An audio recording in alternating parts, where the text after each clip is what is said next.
Hi, beautiful souls. It's Tan, back here again today with you on this Astrology, Human Design, and Gene Keys channel. And today I'm here with you with another transmission of the Gene Keys. And today we're going to be talking about Gene Key 30. Me and my sisters have a variety of different services available for you guys there. So head over to our website, tanastrology.com, and see what feels right for you. We would love to be your guides on your self-discovery journeys. So of course, we like to begin our Gene Keys videos by looking at overview of the particular gene key that we're looking at. So let's have a quick overview of Gene Key 30 first. So Gene Key 30 is associated with the archetype of Aquarius from 30 degrees of Aquarius to 7 degrees of Pisces. So it is an Aquarius-Pisces cusp, but mainly Aquarius. It does reside about 6 degrees in Aquarius and less than 1 degree in Pisces. So this gene key moves from the shadow of desire to the gift of lightness to the siddhi of rapture, the celestial fire. The dream arc vision key bird is the bird of paradise. What an amazing and interesting bird this is, and we're going to talk about that today a little bit as well. The life key animal is the meerkat, and the fear key underworld creature is the moth. In the codon ring, this gene key is in the ring of purification. It's associated with the amino acid glutamine. In the 64 I Ching hexagram, this hexagram is fire over fire. So it's pure fire, called the clinging, reaching to the beloved, purifying our base desire into the divine fire. Rapturous passion. The programming partner of this gene key is Gene Key 29, and that's the archetype, that's the zodiac sign of Leo. And the programming partner is the opposite point in the zodiac wheel. It offers a bouncing complementary opposite energy. So I highly recommend that you check out the programming partner video as well. It's going to be coming up soon. In human design, this gate is located in the solar plexus center, and it's connected to gate 41 in the root, through a channel called the channel of recognition or daring, moving from the shadow of wishfulness to the gift of daring to the siddhi of jubilation. So comment below if you have this gene key in your profile, or maybe it's in your human design body graph, or maybe it's in your astrological natal chart somewhere. Maybe it's even a point or an angle. But if it's in between those degrees of Aquarius cusping Pisces, then you have this archetype. So of course, we're going to begin by looking at the bird associated with this gene key, and that is the bird of paradise. So the bird of paradise is considered to be the most glorious and bewitching birds out there in the bird kingdom, especially the males, of course. So when the males desires to mate, they go through a very dramatic and sexy dance display that can go on for hours. So they really go all out when they're trying to court a female.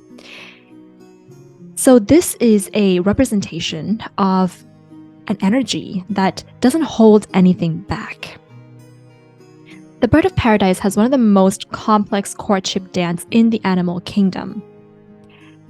This is tied to what I would consider our sexual desires, which is actually creativity that's burning inside all of us. The plumage of the bird of paradise represents ties to the spirit, prayerfulness, and transcendence. So all in all, the bird of paradise is an amazing and beautiful and exhilarating symbol of an intense but jubilant life. If you have this archetype somewhere in your profile, in your charts, you are somebody that doesn't hold anything back from life. Just like the bird of paradise, you go all in to experiment, to experience everything that life has to offer you, and you make a lot of mistakes in your life. But you learn from those mistakes, and you know that they are necessary for your evolution. So you're going to be somebody who has a variety of experience inside of you. You have a lot of passion. You have a lot of things that you want to experience in this world. There's a fire burning inside of you. Now, you can also be in the other, sort of like the shadow frequency of this, which means that you repress your fire. You repress your inner fire. You repress your desires. You live a very mundane life. And at some point, it kind of explodes out of you as well. So let's look at the shadow here of this archetype first, which is called desire. And this is not what you guys might think, because we're kind of like, well, why is our desire like a shadow? Well, let's look into that and see what Richard Rudd has to say about it. So Richard Rudd describes desire as a genetic hunger and a physical need to eat. Eat everything, whether that's just food or whether it's experience. It's to gobble something up. So desire is something that, because this is Aquarius energy, so this is very collective in its nature, meaning that within every human being, there has to be some kind of desire. Because we have to eat. We all have to eat, right? So that translates into just eating food, but it's also about the hunger to experience life. And the purpose of our desire is so that we can make mistakes, so that we can evolve. So if we never make mistakes in our lives, we never evolve. So desire serves a collective purpose. It's for humanity to evolve. It is not individual. That's the first thing we have to understand about this archetype, is that the desire we're talking about here is not individual desire, but it is a desire that everybody has, that if everybody attunes to each other with that desire, it will evolve. So what I mean by this is that Richard Rudd describes that we have to look at this archetype as, and humanity as being the brain of the earth, of Gaia, of Mother Nature. The spirit of Gaia has human beings as her sense organs. That kind of makes sense for you guys? The brain is a sense organ. It senses things. It perceives, it picks up things in the environment, right? And that's, if we can imagine, if you can picture this in your mind, we have Gaia, we have the earth, and we have humans that are here to sense certain things and have to go through sensing all of these different things so that Gaia herself can evolve. So we are ultimately just a part of a wider, bigger organism with its own genetic imperative. So yes, humanity operates like nature's brain, with desire opening up all kinds of neural networks within the brain. All of these possible connections must be tried and tested in order for us to discover which of these experiences are useful, can be of the greatest service to humanity.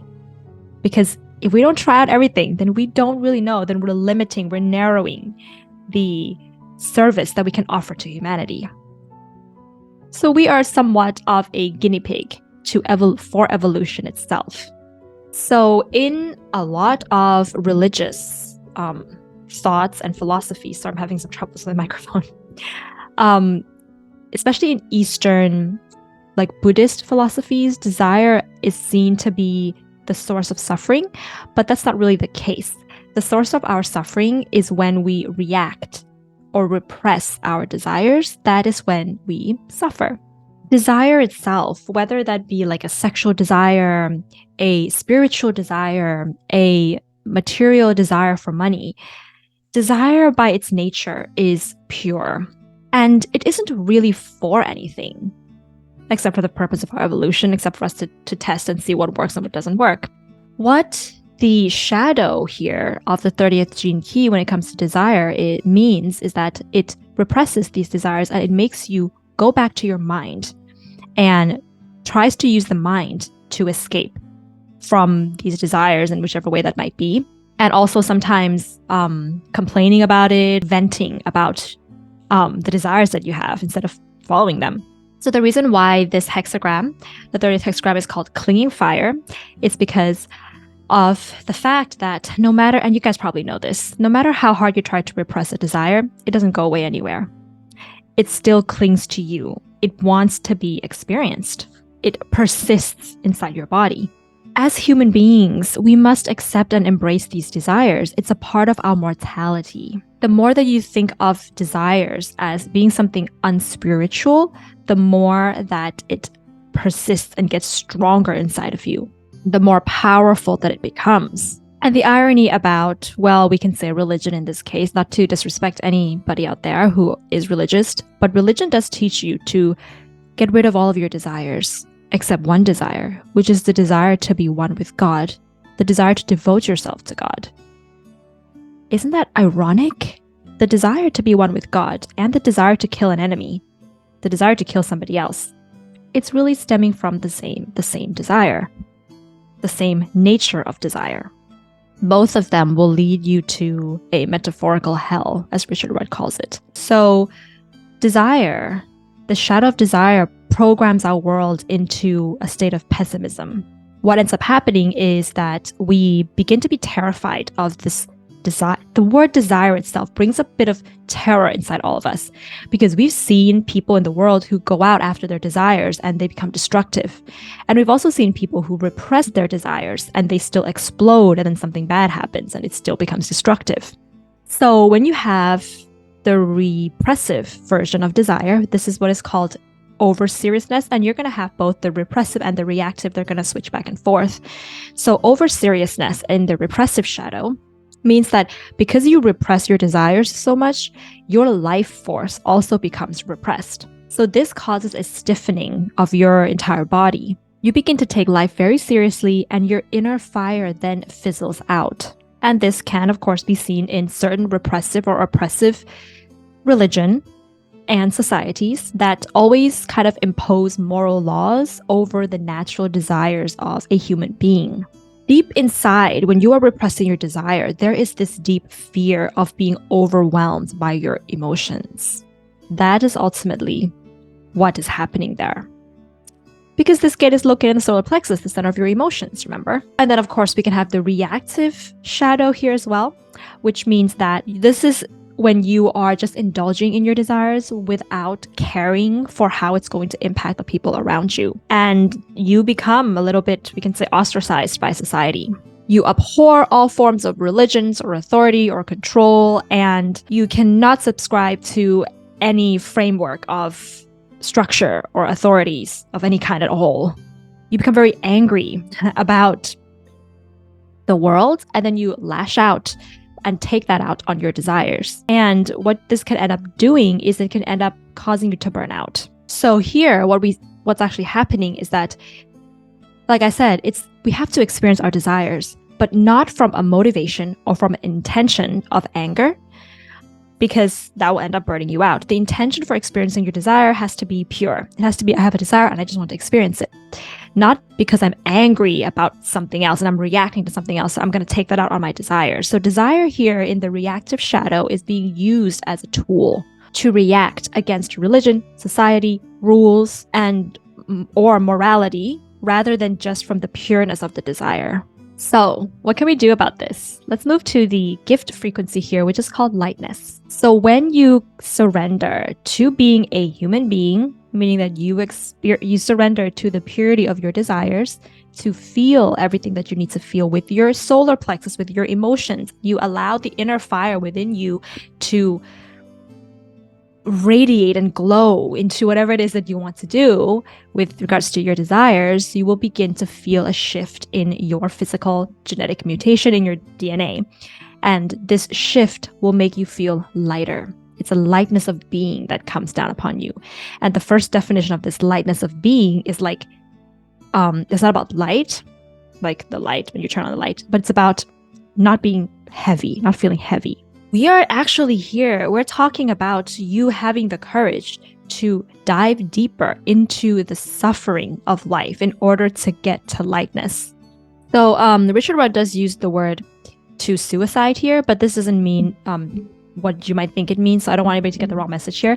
But what Richard Rudd is describing when he says suicide here, it means that you are surrendering or you are suiciding to the distrust in life. You are killing off the distrust in life that you once had, and you trust completely the experience that the universe wants to give you. Almost like you just give your hand up and you say, I give in. Bring me the worst that could happen. And let's see how it turns out. This is also a surrender of your ego, we can say.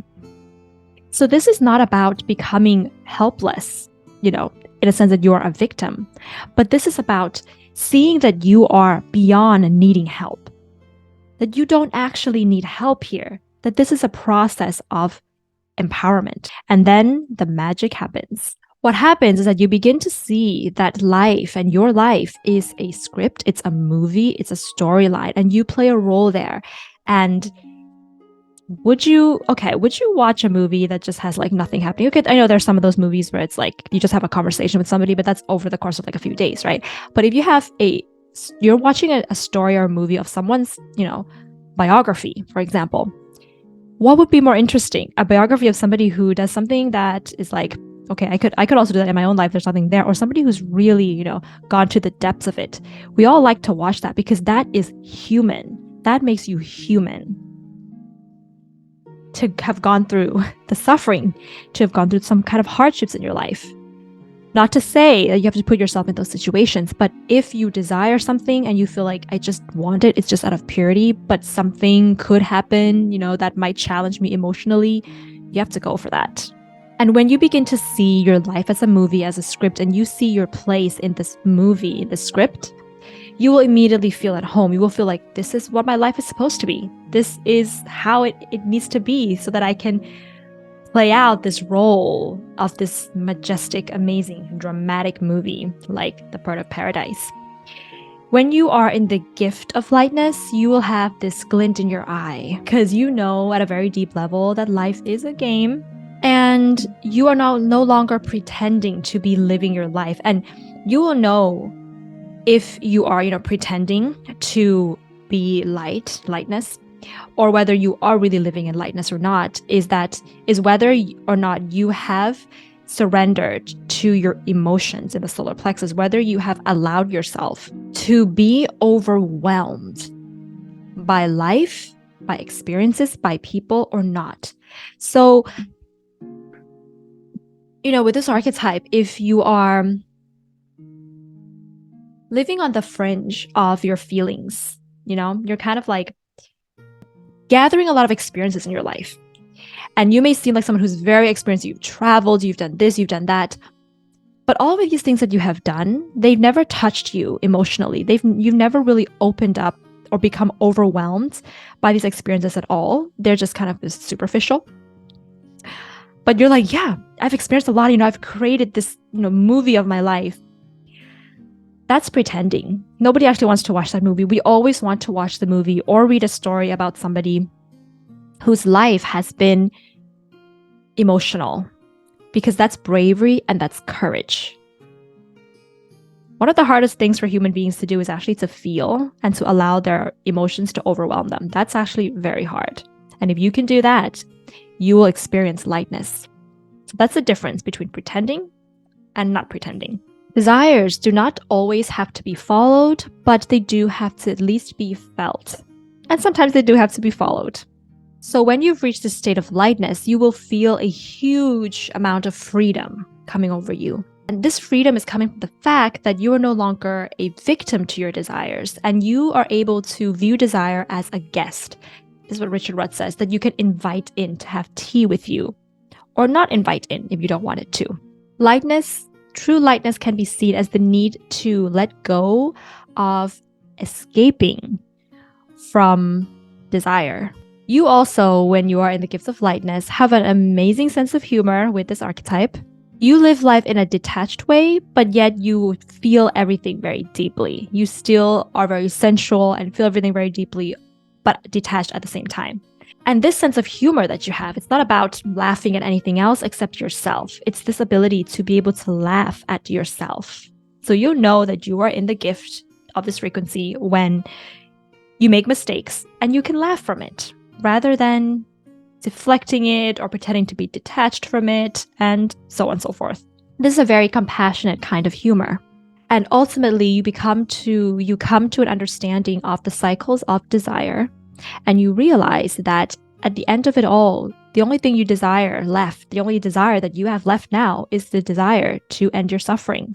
This is the urge and evolution of humanity that we're talking about. And because of this desire to end your suffering, this is the desire that drives human beings into spirituality, into inner inquiry.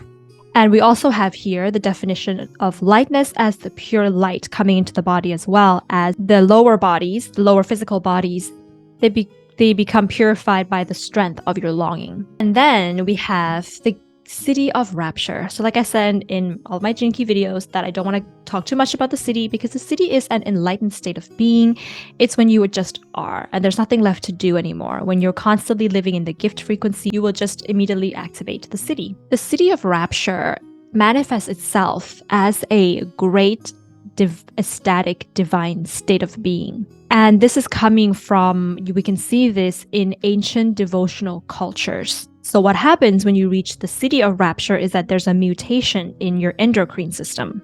The production of certain hormones becomes stronger, especially the chemistry of the pineal glands, which induces states of great devotion and ecstasy, divine rapture. You dissolve completely into the fire. You begin to transcend all of your desires, and they all merge and become one, which is desire with no target. That's what Richard Rudd calls it. The essence of all creation and the pure longing at the heart of the life force itself. So the powers of Shakti can be seen through this state of rapture and devotion. So if you're not familiar with the Shakti and Bhakti energy, I highly recommend that. You can also check that, do some research a little bit there so you can kind of see this devotional, rapturous energy to understand it a little bit better. There's a very fine line between the ecstatics and the madmen. So if we look throughout ancient traditions and cultures, the ecstatics, we think about ancient ecstatic dances, right? You may look at these people and you think they've gone mad, but they actually haven't. They're just in divine ecstasy.